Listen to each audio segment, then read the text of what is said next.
Salam əziz tamaşaçılar. Ümidvaram ki, işləriniz qaydasındadır, canınız sağlamdır.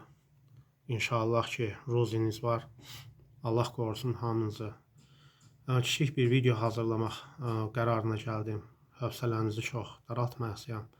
Bilirsiniz ki, şəhidlərimizin, qazilərimizin, veteranlarımızın qanı, canı,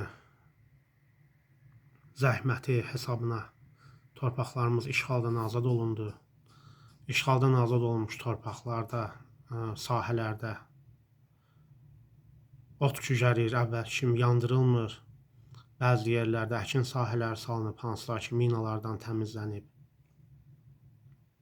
Bir müddət sonra daha da yaxşı olacaq inşallah. Bağlar inkişaf eləyəcək, ağaclar böyüyəcək, tutduqları ərazilər yaşıllıqlara bürünəcək.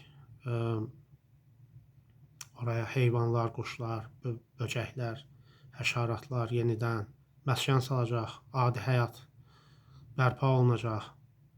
Müharibəyə qədərki dövrdə olduğu kimi. Bilirsiniz ki, öncə mikroiqlim, sonra makroiqlim gəlir. Mikroiqlim stabilləşərkən bu makroiqlimin də sabitləşməsinə, normallaşmasına xidmət göstərir.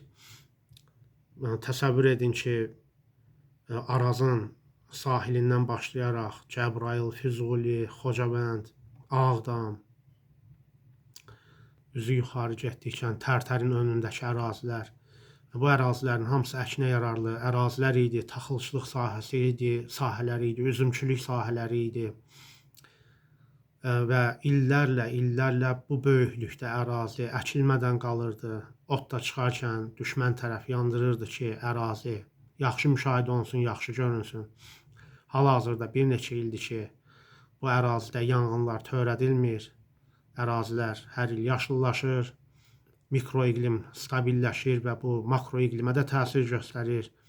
İnşallah ki, bir neçə il ərzində görəcəksiniz ki, ümumiyyətlə Azərbaycan ərazisində makroiqlim stabilləşib, çaylarda sululuq artıb, oksigen çoxalıb, yəni nəfəs almaq daha rahatdır.